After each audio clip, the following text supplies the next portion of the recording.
Russia changes as quickly as the world turns. Wire receives second-hand information, catch the latest in politics, economics, culture, and public life with the Voice of Russia.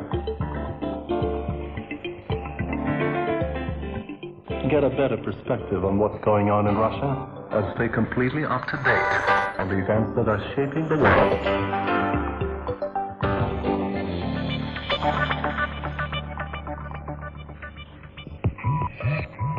This is the Voice of Russia World Service.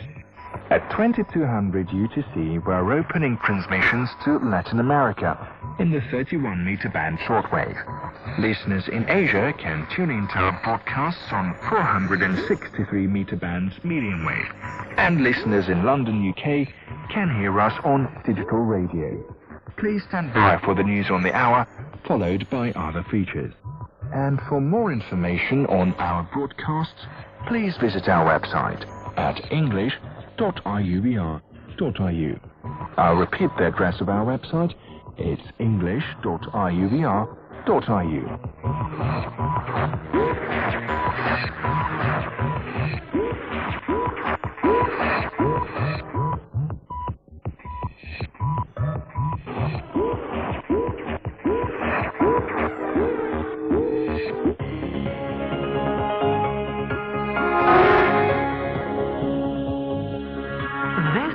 The Voice of Russia World Service.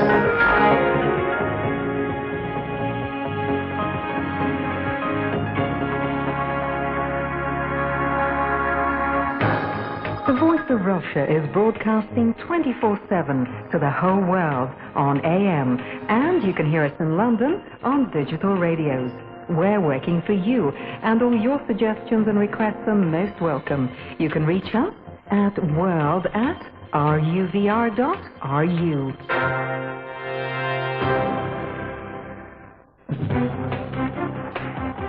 From Moscow, Voice of Russia News. First, the headlines. The U.S. National Security Agency allegedly spied on European Union diplomats. The Syrian army launches a new offensive on the rebel-held city of Homs. And Yoko Ono, the widow of the slain Beatle John Lennon, to release a new album. Those were the headlines, and now the news in full. The U.S. National Security Agency allegedly spied on European Union diplomats according to classified documents taken by whistleblower Edward Snowden and reported by German news magazine Spiegel on Saturday. The NSA bugged EU offices in Washington and at the United Nations in New York and infiltrated Internet computer networks, allowing the U.S. spy agency to listen to conversations and read emails and other documents, according to a classified document from September 2010.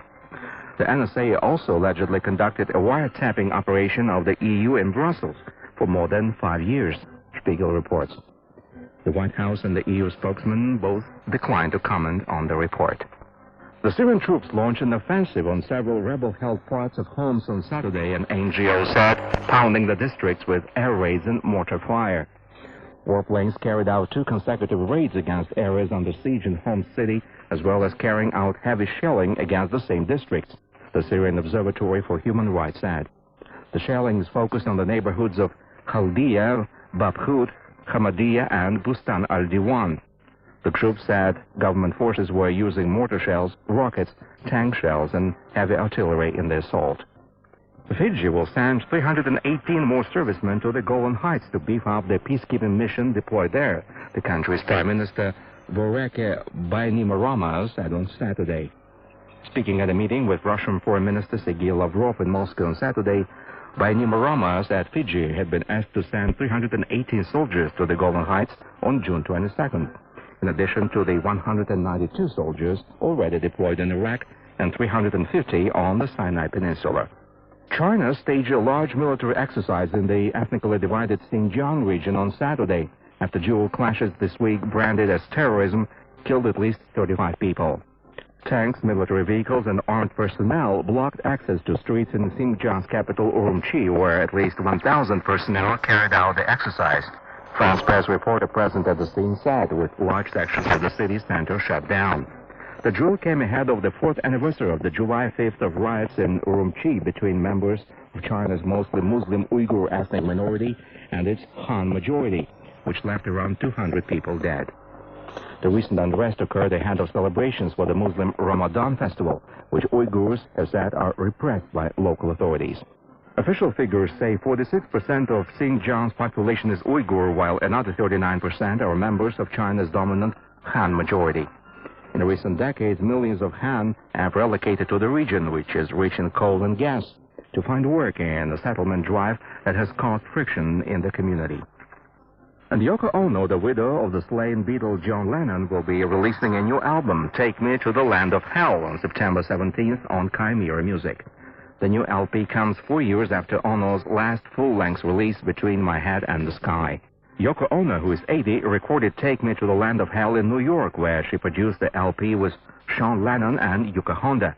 The album features contributions from roots drummer Questlove, Wilco guitarist Nels Cline, Tune Yards and Andrew Wyatt, and remixes by Beastie Boys, Mike D, and Ad Rock and Keigo Cornelius Oyamada. The album is the culmination of a lot of ideas I've been having over the last few years, and I feel proud to release it at such an exciting time of my life, Ono said. And that was news.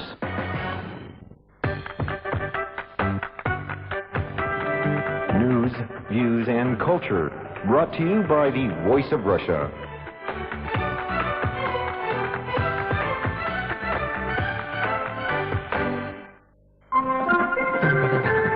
In Between. Hello, you're listening to In Between on the Voice of Russia. This is me, Julia Reisner. And I'm Daniel Green. Social networks are not just a fun way of staying in touch with your ex-classmate, but also a potential threat to Russian economy. At least this is what the latest research shows.